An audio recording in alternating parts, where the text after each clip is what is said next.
Today's tutorial is about MOPs Collision Geo. This node is built to quickly create proxy geometry for rigid body simulations, especially if you already have lots of copies of things and don't want to go back and rebuild proxies from the beginning of your network.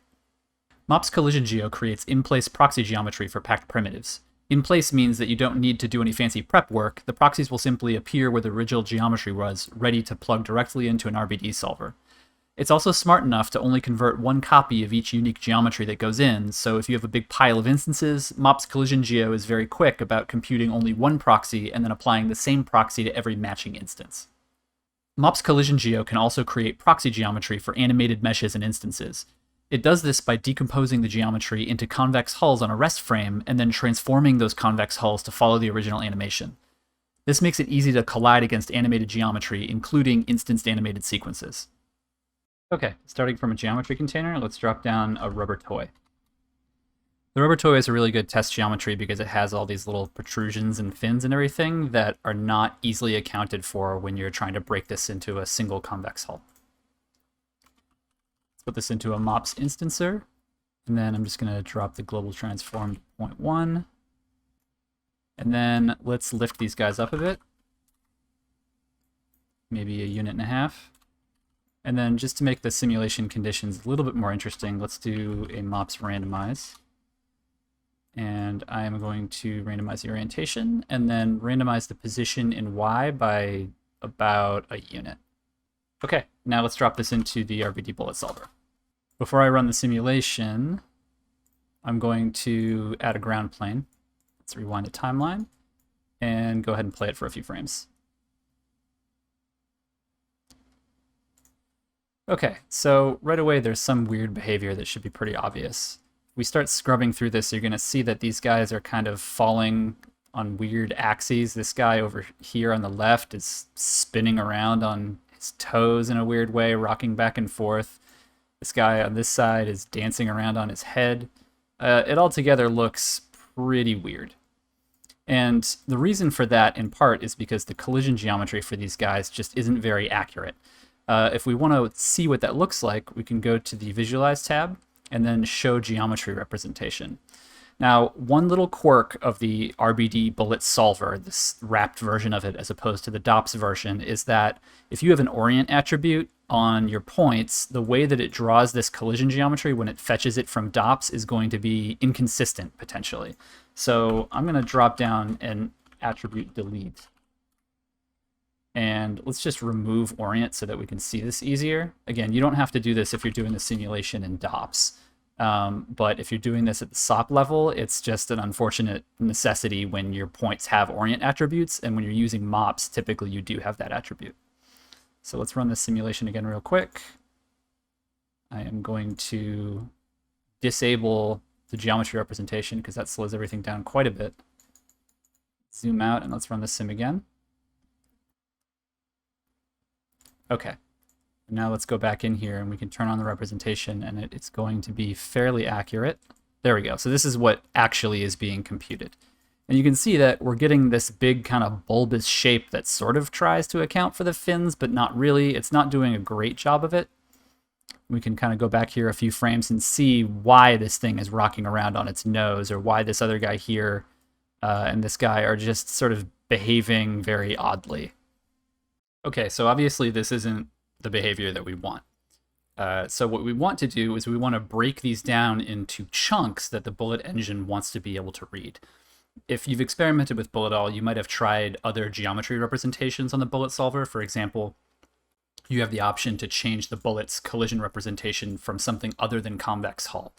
But some of these are extremely unstable, in particular concave. And if you wanted to make a single collision hull out of this using concave geometry, if it even works at all, it's going to be slow and unstable. The absolute best way to do this is through something called convex decomposition, where you break these objects into chunks, and then each of those chunks fuses together into a single object for the simulation. It sounds more complicated than it is, and Houdini has a built-in SOP to do this called convex decomposition, which MOPs Collision Geo uses internally by default to actually do the breakdown. Let's just rewind the sim and drop down a MOPs Collision Geometry, and this will make a lot more sense. And I'm going to turn off this collision representation because it's extremely slow. And now let's drop down a MOPs Collision Geo SOP. So when we first visualize this, we're going to see that these guys turn into some kind of weird little blob.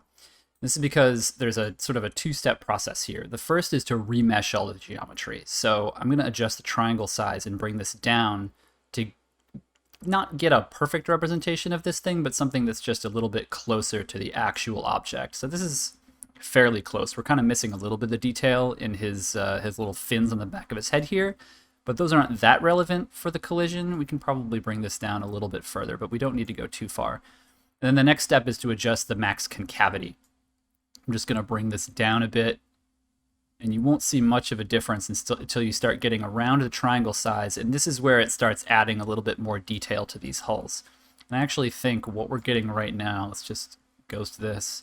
Yeah, we're still missing those fins, so we can dial both of these down a little bit further until we start seeing, yeah, now this is filling in. We're starting to get good detail here.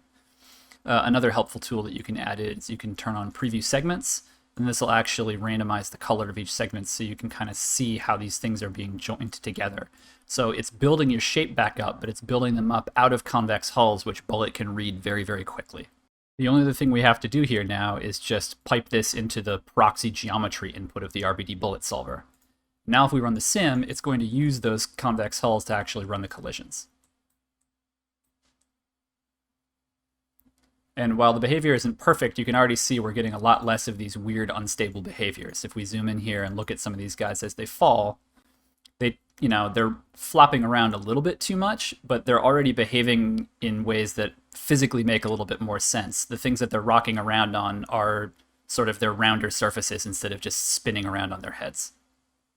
Okay, let's rewind again. And let's say we have other geometries going into this instance there. It's not just the rubber toy. Let's just drop everybody's favorite pig head in here and then pipe this in. So now some of these guys are pig heads instead. MOPs Collision Geo is smart enough where it's only going to decompose one variant of each of these geometries. So if you noticed before, each one of these little rubber toys is decomposed in exactly the same way, and the same thing goes for the pig heads. So Collision Geo is smart enough to be able to identify each unique instance and convert it once, and then apply that conversion to every packed primitive that you have. So it's just ready to simulate it once, and then each representation that you make is internally consistent. You don't have to step back to the beginning of your flow and do these things before you run the instance or the copy operation. It just does it inline for you. So now if we go to the RBD Bullet solver and run it, it's already ready to go immediately with the settings we already set. Okay, now let's take on a slightly more involved example. I'm in a new geometry network, and I'm going to start with just a pig head. And let's do a MOPS instancer, and I'm just going to instance a grid of these guys. Let's change the global transform again to 0.1. Actually, let's do 0.5, and we'll make this grid a bit bigger instead. I'm going to go over to the distribution options, change this to fixed number, and then let's do, say, 1.5 on X and Z. So now we've got this kind of wide spread of pigs here. And same as before, I'm going to use a transform SOP to lift these guys up a bit. This time, let's say 2.5 units. Now, what I want to do is I want to put all of these pig heads onto a collider that's deforming in order to show off sort of how the deformation options work on MOPs Collision Geo. So let's start making that platform. I'm going to start with a grid SOP, just at default. So let's view that and then template the pig heads. And to deform it, I'm going to use one of QLib's best SOPs, the twist SOP. QLibs is useful for a lot of different things, but their twist and bend deformers are just so great, and they make so much sense. The built-in Houdini ones are very powerful, but the interface for these nodes is just a little tricky to use, and QLs just make sense to me. So with this highlighted, let's take a look at the handle. I'm going to go over to transformation here and rotate the handle. I'm going to set it to 90 on Z, and then let's just increase the scale. Okay, so that's covering the whole length of this thing. Now let's go back to the deformer settings. And I figured out these expressions earlier, so don't mind if they're a little bit complicated, but we're basically going to have this thing constantly wobbling back and forth along two axes. So sine frame times 4 times 15. So it's going to twist on that axis according to that sine wave, and then I'm just going to do a cosine along the bottom angles. So cosine frame times 4 times 15. And now I'm going to get this kind of wobbling action. Okay, next up, poly extrude. We just want to add some thickness to it so it makes for a better collider. So I'm going to do, let's say, about 0.5, and then just make sure I'm outputting it back. So I've got a solid object. Looks good. And the last thing I need to do here is MOPs Collision Geo expects that anything input to it is a packed primitive. So I'm just going to convert this whole thing into an in-memory packed primitive. I can just do this really quickly with MOPs convert. This is also going to add the ID and name attributes that you typically want in an RBD sim. The other thing I'm going to do here is the name prefix. I'm just going to change to ground. This will make it easier to see what's ground and what's not when we start mixing these things up later. It'll make more sense once we have the whole network built. So the next step is to now use MOPs Collision Geo to decompose both sides. Let's start with the ground since we already have this open. I'm going to drop down MOPs Collision Geo, and let's turn on preview segments. So this is not super accurate. It's not bad. If we template the MOPs convert here, we can see it's, it's pretty close, but I think we can do better, especially as this thing deforms. So the first thing that we want to do is enable deformation. And once we do that, that means that it's going to rigidly deform these chunks as it animates. And now you can see why we really probably need more pieces, is because it really doesn't know how to deal with this twisting action. So we just need more pieces to interpolate in order to get that into the simulation. So I'm going to drop my remesh iterations and then set my triangle size to, let's say, 0.2, and then my concavity to 0.1. We're going to get a lot more chunks this way, which looks like a mess, but now when we actually bend this thing, you can see we're getting a lot more resolution in that bend. It's still not perfect, but I think it'll be good enough for this simulation. The next thing to do is to convert this into a static object. So I'm going to use RBD configure and just really quickly set this geometry. I'm going to enable active and set this to 0, which makes it a static collider. And then I'm going to enable deforming, which means it's going to reload the collision geometry from SOPs on every frame, which is what we want. Now let's set up the pig head side. Again, MOPs Collision Geo. Now we don't need to worry about this being animated, so this is going to be a pretty easy setup in comparison. I'm going to enable preview segments. We clearly don't have enough, so let's bring the triangle size down to maybe half of what this is, and then our max concavity, let's say 0.2. So for the pig head, that's actually looking pretty good. We've got, let's turn the templates on. The ears aren't perfect, but they're pretty close. We could probably bring this down to, maybe 0.20 if we wanted it to be a little bit more precise. But I think this will be fine for this example. Now we want to do this same RBD configuration, except this time we're going to make sure that active is 1. And that way we don't have to worry about these things having different defaults when we merge them together, because these are going to all go in together to the same solver. And the way that we're going to do that is with RB pack. This just makes it a little bit easier to merge everything in. If we had constraint networks and things like that built in, it can sometimes get really confusing merging them together, dealing with multiple streams when we have to then separate them again when we're going to the RBD solver. So RBD pack is a quick way of just smooshing these things together into a single object that can be merged in. Okay, let's also pack this guy on the right. Now we can merge these streams together, and then unpack them before we get to the RBD solver. Now there's one other thing that I want to change that I just remembered looking at this network, and that's that I've got multiple ID attributes that are the same. You can even see here that I've got ID 0 here, and then all these other IDs in order, and then primitive 25 here, which should be the ground plane, is also ID 0, and we don't want that.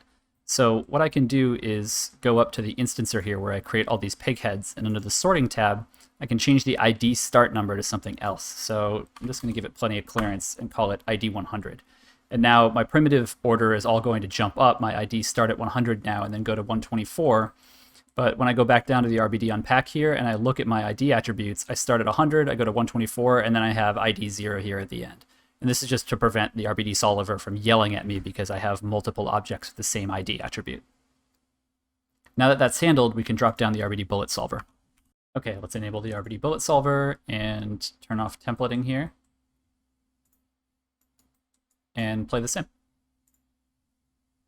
Okay, I'll spare you from having to watch that calculate, but you can see that the deforming geometry we have here has an okay representation. There's a little bit of jitter here that would be ideal to clean up, maybe with some better settings. But these things are all fairly accurately colliding with a geometry that is deforming, which is normally a little bit tricky to do with RBDs. Okay, so now we want to actually take this simulation and apply it back to our original geometry. And because of the complexity of this, we weren't necessarily able to use the same proxy geometry we would normally use to make this simulation work, but we can easily do that same process manually. First thing I want to do is split off that ground plane. So I can just use the split SOP and then split by ID equals 0. Switch this over to points. And there's our ground plane, so I'm just going to invert this, and now I've just got the pigs. The next thing that I want to do is take the transform intrinsics from this simulation and apply them to these original pig heads all the way at the top here before I do the collision conversion. And one easy way to do that is with MOPs extract attributes. Just going to connect that directly there, and now I'm going to use MOPs apply attributes to actually take these transforms and apply them to the originals. Just going to connect this to the transform here. And then I'm going to disable fall off because we don't need it for this. And now I've got my actual full resolution pig heads in exactly those same transforms. So A, B, it's in exactly the same place. And now I can just merge these guys with the original ground plane that's not decomposed. So let's go up to the poly extrude here. And go here. And now I can watch this whole simulation, and it's not perfect. It could use some finesse, but we're dealing with a deforming collider geometry, and all of these pig heads and everything is pretty reasonably decomposed into RBDs that actually have accurate collisions. For the last example, I want to walk through one of the example files called Collision Geo Motion, and this comes with MOPS Plus, that shows how you can use animated sequences with MOPS Collision Geo. So you can see these guys here are walking, and as they walk, they kick these little soccer ball shapes out of the way. So starting at the beginning, we're merging in this guy here. This is mocap biped 1, and he's just going through a walk cycle. So all I'm doing is converting him to standard geometry and then writing out a sequence. His walk cycle is 26 frames exactly, and we write this to a BGO sequence. On the MOPS instancer, we go to the instance objects here, and there's one being read in as a file. This is the same sequence we just wrote out. We set the sequence cycle, the frame range, and now we have all of these guys walking in lockstep. So the first thing to do is to get them randomized so that they're moving at different, that they're not all at the same point in the cycle at the same time. So I'm just creating a random float attribute here called frame between 0 and 15, and then I'm using MOPS set sequence time to add that attribute to the existing frame index. So once I activate this, you can see that now they're walking out of step. From here, I'm using MOPS Collision Geo again in deforming mode to get convex hulls for each of these guys. And this shows you another thing that MOPS Collision Geo can do. When you load in a sequence like this that's animated, it knows that this is a sequence, and it will build the collision geo on a rest frame the same way as it did for that twisting ground plane. And that way you know that you're going to get fairly consistent behavior throughout every instance, no matter where it is in the sequence. After that, I'm doing more or less the same thing I did before. I'm computing velocity, which I didn't do before, but because the colliders are moving quite a bit, I want to make sure that that velocity is transferred onto the packed primitives. I'm also using RBD configure again to set deforming to 1 and active to 0, because these guys aren't active colliders. They should be acting as static colliders. The next thing I'm doing is I'm starting from this platonic solid, just this little dodecahedron here. I'm copying it to scattered points on a grid. I'm using MOPS convert to convert these from regular packed primitives. You have this option to convert either polygon geometry or packed primitives. I'm just converting from packed primitives because these were already packed originally. And so what that does is it will just add the name and ID and rest attributes. So the ID start number here is set to the number of primitives from MOPS Collision Geo. So it's automatically incrementing so that the starting ID is going to be 1 greater than what we have for the maximum ID over here. So that way we don't get any kind of ID clash. Then I'm randomizing the orientation. So these guys just get a little bit randomized for more interesting behavior. And then I'm making sure that active is 1 here. Once that's done and I merge these guys together, it's ready to go into the simulation. Here I'm using a traditional DOP net instead of the RBD solver SOP. But if I dive inside, the setup here is pretty simple. The RBD packed object is just set to read in these guys as both static and passive objects. Everything is merged into the same flow, so I can just pull everything at once from first context geometry. Under bullet data, the only thing that I've changed is I've enabled create convex hull per set of connected primitives. This is something that the RBD solver SOP does for you.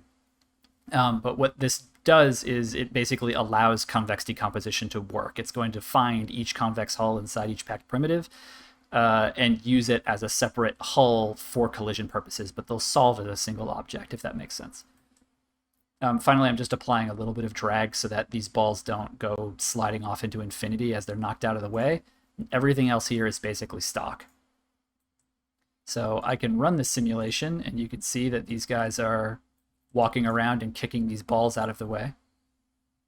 And then the rest of it is just cleanup. I remove the active geometry, add some random colors, and then merge back in with the original non-proxy geometry. And now I have the Blue Man group here kicking soccer balls.